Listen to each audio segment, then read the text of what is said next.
May it please the court, Your Honor. I, Adonis Birch Franklin, and my partner, Madison Adelstein, will represent Trinity Lutheran Church in the case today.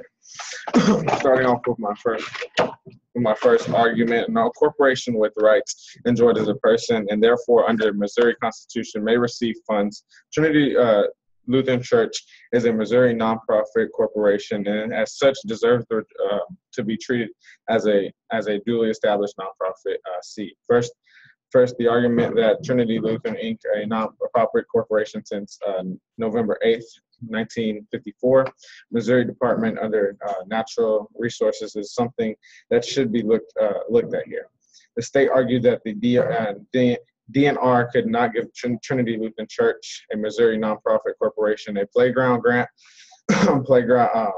simply because the Trinity Lutheran Church actually proves the reason why that is discriminatory. For the past almost 190 years, the Supreme Court has ruled that corporations were people as such had the rights. This would mean as Missouri Corporation for more than 60 years, they would enjoy all of the rights of a person, thus making discrimination against religion illegal, as well as taking out the argument Article 1 of the Missouri Constitution. For our second argument, Congress cannot establish religion giving a grant, does not establish this. Second, we have the argument of establishment of the religion. The U.S. Constitution in the First Amendment addresses the issue. Congress should make no law addressing the issue. Congress should make, respecting as establishment of religion or prohibiting the free exercise, therefore abridging the freedom of speech. Freedom of exercise, therefore, or of the press, of the right of people prohibiting to assessing and petition the government for redress of grievances. For the purpose of this case today, let us look at the first part of the amendment. Congress shall make no law respecting the establishment religion. This is very clear, of course. It states clearly that Congress should make no law. We need to make a bright line distinction here between the constitutions or what it says and what we think it says. This is the point of the argument. If we look at the Constitution, you will note that most power branch with most enamored powers was the Congress. In Article 1, they attained the powers of making laws, power to purse, and power to declare war, oversight investigations, advance consent, treaties, and impeachment. No other branch comes close in emerged powers. In fact, if we have frozen the powers of our government during the time George Washington, we would never have the three equal branches. The reason being is that both executive branch and judicial branch have the obtained powers over the years that were not granted to them by the Constitution.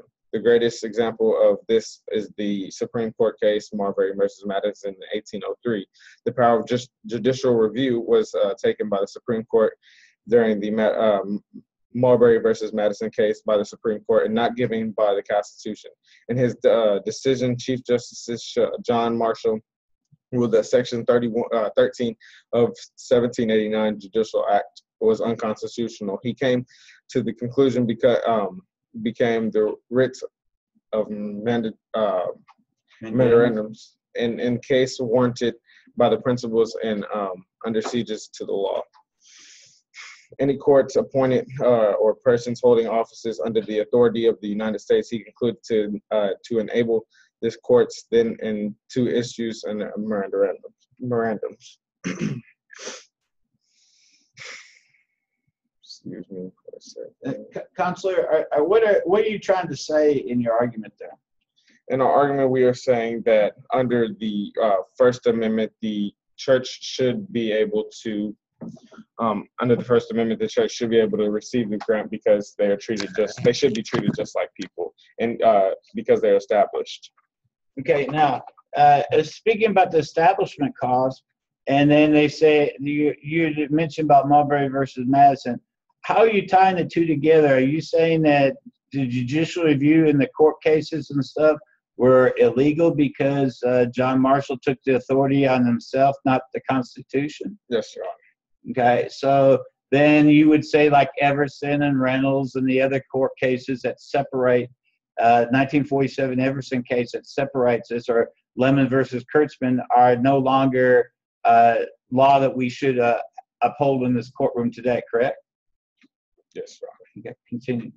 Our third argument: Missouri Department of Natural Resources Playground scrap tire allows nonprofit corporations to Congress cannot establish a religion. Giving a grant does not establish this. Third, the argument that Trinity Church, a Missouri nonprofit corporation, should not apply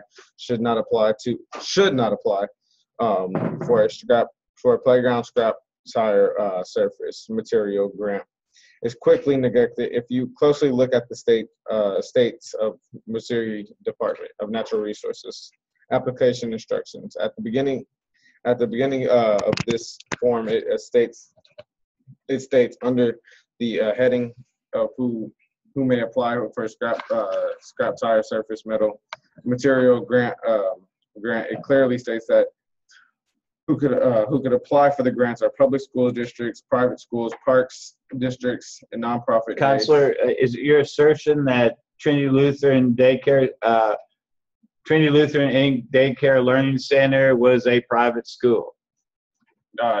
Yes, Your Honor, and it is a nonprofit. And if so, were they allowed to able to apply for the grant? Yes, they were able to apply for the grant because of the first page. Did they receive a letter saying the only reason they didn't get the grant was because of the religion? No, Your Honor. Continue. Fourth, there is the argument of separation of church and state. This argument is based upon the landmark case Everson versus Board of Education in Ewing Township in 1947. The Everson case is based on logic that was established by Reynolds v. United States in 1878. More importantly than this specific decision, however, was the historical approach to interpreting the religion clauses adopted by the Chief Justices, which has had the effect essentially writing Thomas Jefferson and James Madison directly into the First Amendment. Counselor, Thomas Jefferson he's a founding father, correct? Yes, Your Honor. He was a president of the United States, correct? Yes, Your Honor. He also wrote the Declaration of Independence, correct? Yes, Your Honor. But he did not write the Constitution, did he? No, Your Honor. Okay, and James Madison that you're about to quote from is from the Federalist Paper. The Federalist Papers are not the Constitution, correct? Correct.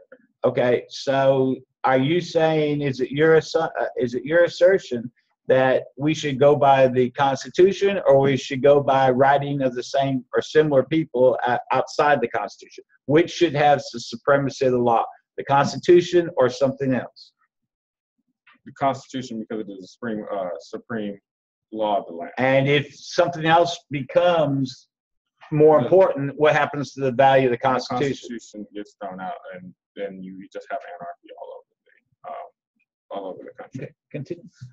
In conclusion, we pray that you overturn the lower court's decision, and if there are no further questions, I will let my co-counsel, Madison Adelstein, speak. Okay, thank you.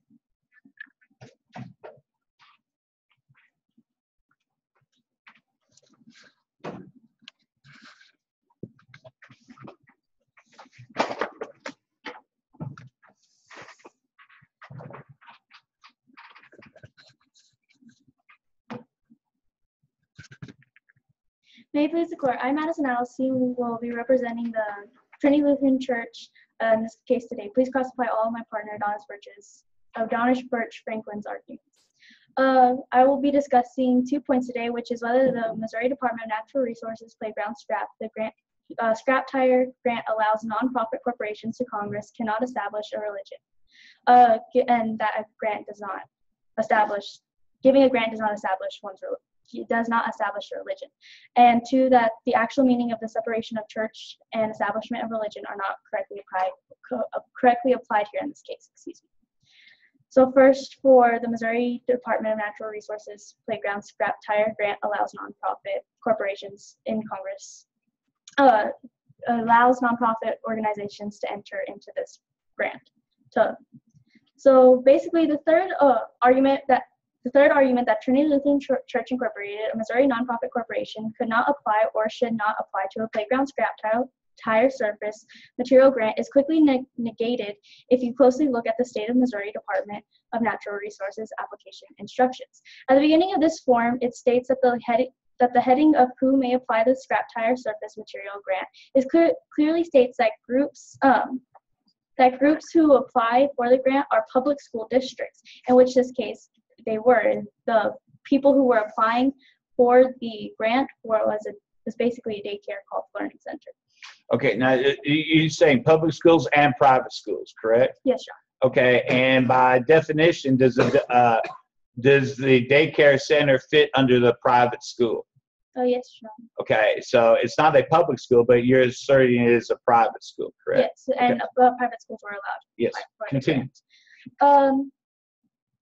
So as I was saying, public school districts, private school districts, park districts, nonprofit daycare centers, and nonprofit entities of government. Okay, nonprofit daycare centers. Isn't that not exact title of what this is? It is the exact title. Okay, so then when they get a letter, excuse me, when the state of Missouri sends a letter to them saying that they cannot get simply because they are a religious organization, then they have blatantly discriminate, correct? Yes, Your Honor, that's the point.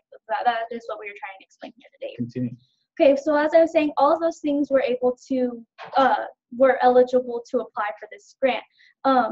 Now that this nonprofit daycare that was applying for this grant was privately owned, residential background areas and private in-home daycare centers are the grant stated that privately owned residential background areas and private in-home daycare centers are not eligible, in which case the daycare center was not. Now that nonprofit daycare centers are allowed to apply, it is also important to note that not allowing certain nonprofit or corporations because you may not like those corporations is discrimination, in which this case discrimination was met due to the fact that they were only being discriminated against because they were part of Counselor, technically a state cannot discriminate against different corporations because they quote like them or do not like them, can they? No. Okay, continue. The bottom line being that the scrap tires are a waste of product and something that state would like to get rid of. Because of this, giving out grants to get rid of scrap tires was something that promoted the public good and virtue. Now on to my second point, which was that the actual meaning of separation of church and establishment of religion are not correctly applied in this case. There is an argument of the separation of church, and this argument is based upon the landmark of Everson versus Board of Education of Ewing Township. The Everson case is based on the logic that the establishment by Reynolds versus United States, 1878. More important was this specific decision. However, was the historical approach of interpreting the religion causes. Counselor, when you start trying to define what somebody thought, what's wrong with that by definition? Because you can never define what somebody else's thoughts are now. Okay, so basically in the law, you go by intentions or you go by actual happenings? You go by the actions. Okay, so in other words, we could not go back 250 years to find out what the intentions of something writing. We have to go by what was actually written, correct? Yes, Your Honor. And in this case, it's written that you must not discriminate against someone based off of their religion, race. Okay, and also Congress shall not establish religion. Yes. Continue. And in which this case, Congress is not establishing a religion because it's just a grant given to a public school, in which this case it was. More important than the specific decision, however, was the historical approach in interpreting the religion clauses adopted by the Chief Justice, which has had the effect of essentially writing Thomas Jefferson and James Madison directly into the First Amendment. Not just any aspects of these two influential framers were incorporated into constitutional doctrine. but their writings that have come to stand on the principle of a strict separation of church and state. The idea was created out of two different sources. First, colonial Virginia, Madison's memorial and remonstrance against religious assessments and Jefferson's bill of establishing religious freedom. Together with Jefferson's now famous letter to the group Danbury, Connecticut Baptists, declaring that the First Amendment erected a wall of separation between Now, church and state. on that wall of separation, there's been a lot of talk. That was a private correspondence between the Ministers' Alliance and the president, correct? Yes. And the Ministers' Alliance was asking the president to look into something, and the president said that, well, what the Ministers' Alliance was trying to establish was that the executive branch or the government was not going to get into the inner workings of the church, correct? Correct. Okay, so this wall of separation that Jefferson was talking about was to protect the church from the government, not the other way around, correct? Correct. Okay. However, if the church is still being, it's not invading the church by giving somebody the church is asking for aid. Yes. And you give the person's aid, then that is not an invasion. That's the wall where you can just be like a door in a wall or whatever. Okay, Yes. go ahead. This Continue. case quotes that a letter that President Thomas Jefferson wrote in the Danbury Ministers' Alliance, believing with you that religion is a matter which lies solely between man and his God, and he owes accurate and to none other than his faith of worship, that the legitimate powers of government reach actions only, and not opinions of contemplate with with reverence of act of the whole American people, which declared their legislatures should make no law respecting or establish religion or prohibiting free exercise thereof, thus building a wall of separation between church and state. Adhering to this expression of the Supreme Court of the Supreme, will of the nation, in behalf of the rights of consciousness, I shall see that the sincere satisfaction of the process of those sentiments which tend to restore the man all his natural rights. The real problem here is that the First Amendment states that Congress shall make no law respecting an establishment or religion, or prohibiting the free exercise thereof, or abridging the freedom of speech or the press, or the right of the people peaceably to assemble and to petition the government and to redress the grievances. Clearly, Congress is the only one by law that is forbidden to establish a religion, since the Trinity Lutheran Church Incorporated is a Missouri nonprofit corporation and not either Congress or a church. Giving money is an entity would not go against the First Amendment. Please also cross-apply the Burwell versus Hobby Lobby case of 2014. And note, since corporation and individuals have the same rights, by not allowing Trinity Lutheran Church Incorporated, a Missouri nonprofit corporation, the ability to readdress this as discrimination. The state of Missouri denied the right to petition the government with a redress of their own grievances. Therefore, it is the state of Missouri who is violation of the First Amendment rights. Now, if there are no further questions, I will resign. Thank you.